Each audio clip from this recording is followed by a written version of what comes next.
Welcome back to Movies TV Mad. You can follow me on Twitter at Movies TV Mad. Have you ever tried to record a video, fellow YouTubers, and whatever you tried doesn't work? You get a sore throat, you get a croaky throat, you get your words wrong, you start like stuttering, and then the delivery driver brings this. How ironic as you're trying to attempt to make a Doctor Who video, right? We're going to discuss very shortly the news that we're going to get the announcement of Ncuti Gatwa's brand new companion. And who's that going to be? We'll discuss that very shortly. So this is Doctor Who, The Power of the Doctor, the final episode in the Jodie Whittaker, Chris Chibnall era. Can I just say something? Doctor Who is iconic. I love Doctor Who. I first got into Doctor Who through the Peter Davison era, but I don't remember it so well because I was watching it as a young boy and I've never gone back to it, and I don't know the classic era so well. But I love it. I respect it. If you're a classic era fan and not a kind of revival fan, that's okay. Whatever you love of Doctor Who is great, and that's the point of Doctor Who. You don't have to love all of it. You don't have to agree with all of it. It doesn't mean you're not a Doctor Who fan, right? This whole not my doctor nonsense. Well, really, William Hartnell wasn't my doctor, right? I didn't experience William Hartnell, Patrick Troughton, John Pertwee, Tom Baker. I didn't experience those doctors. Peter Davison was definitely my doctor. Colin Baker was not my doctor. Sylvester McCoy wasn't my doctor. Paul McGann was my doctor. Christopher Eccleston was my doctor. Matt Smith slowly became my doctor.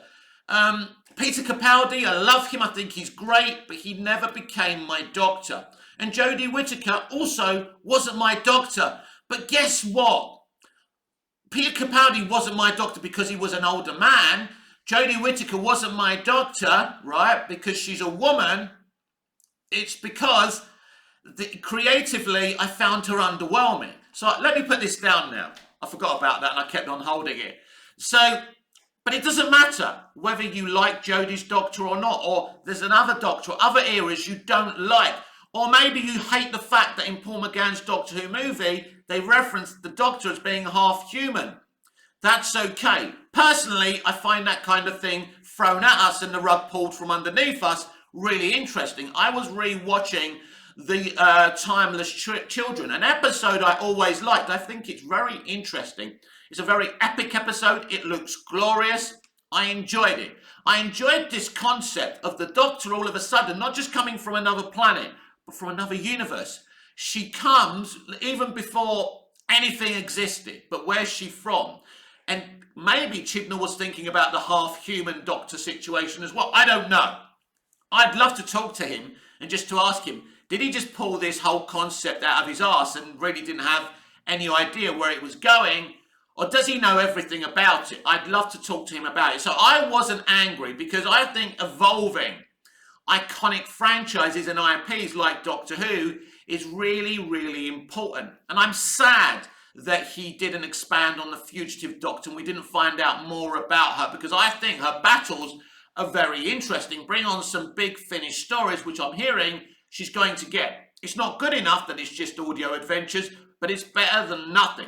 So I think Chibnall at least had some very good ideas. Maybe the execution of some of those ideas weren't great. He did drop the ball on multiple occasions, and that's a shame.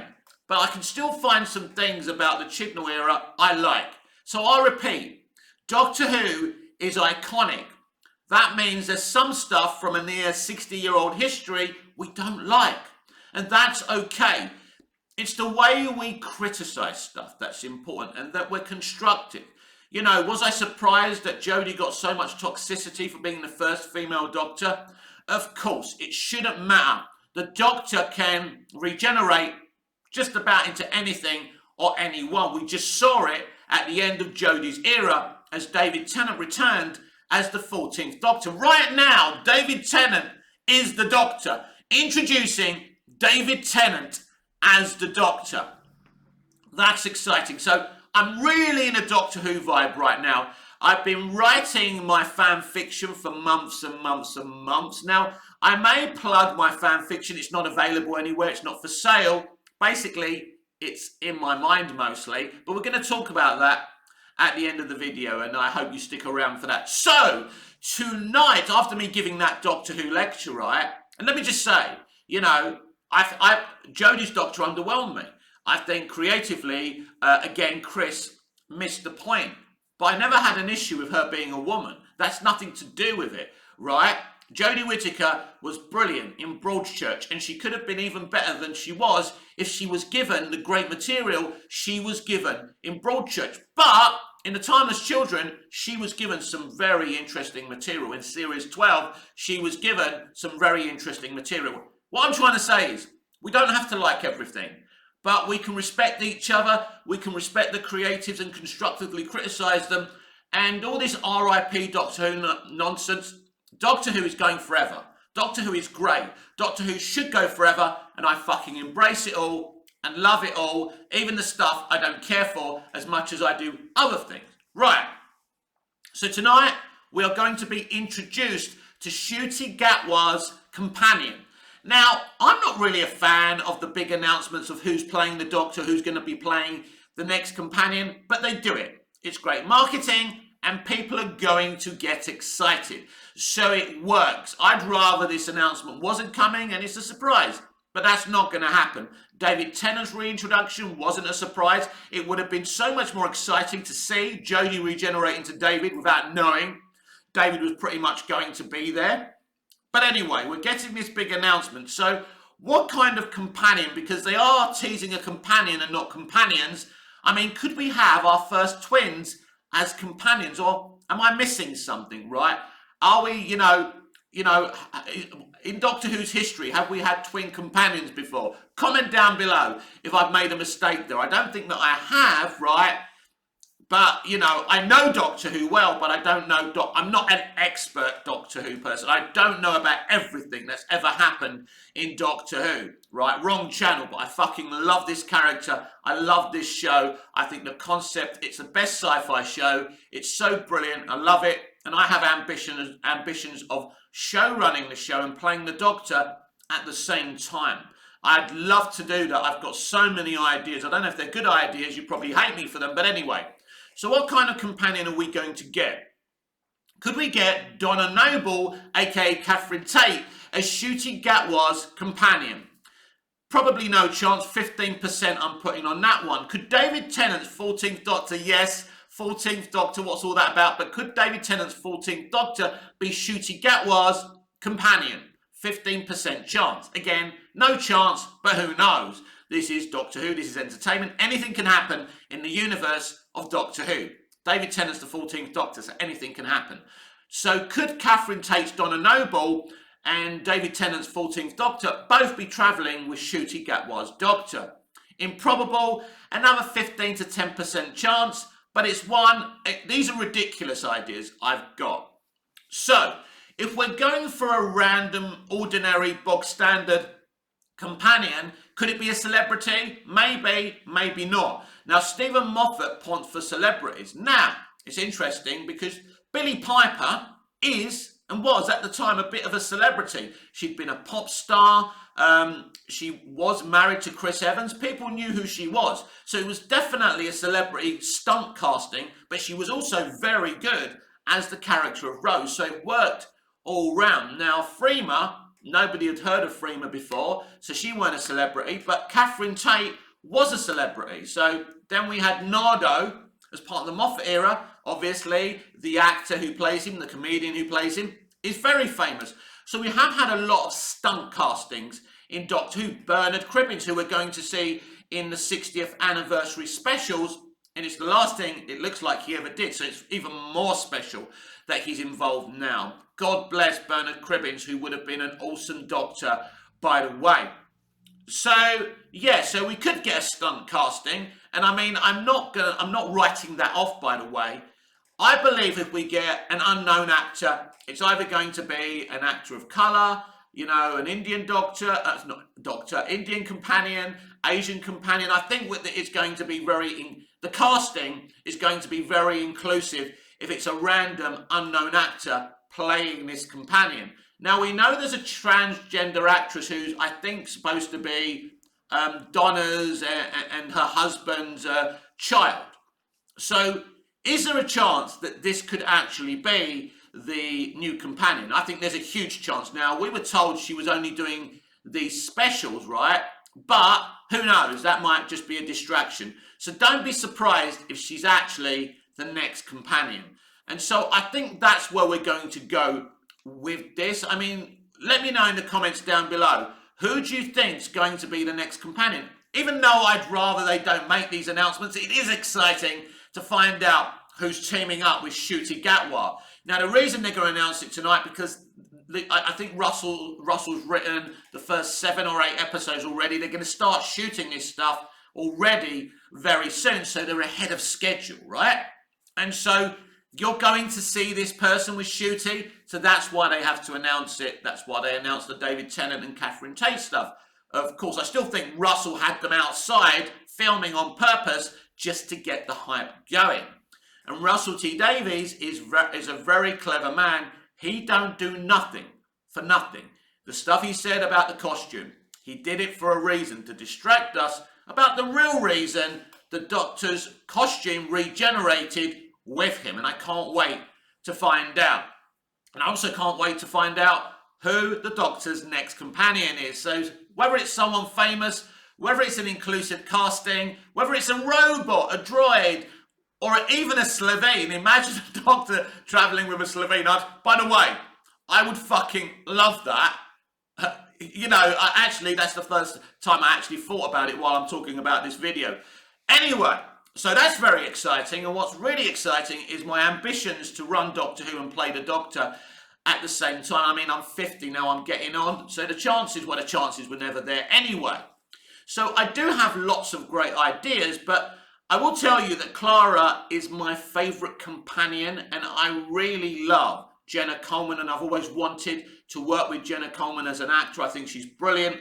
And someone else I've always wanted to work with is Maisie Williams. Well, aren't I a lucky boy? Not that I'm going to get to work with them, that Maisie and Jenna were both in Doctor Who.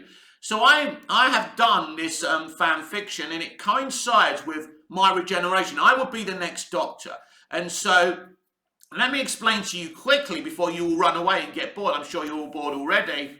While watching lots of Doctor Who interviews and watching some like random Doctor Who episodes from the Moffat era, and really looking into Ashildr, who was played by Maisie Williams, and of course Clara's character, I think I've got it right in saying that Clara Oswald, because Stephen always confuses me, right? He killed Clara, brought her back, right?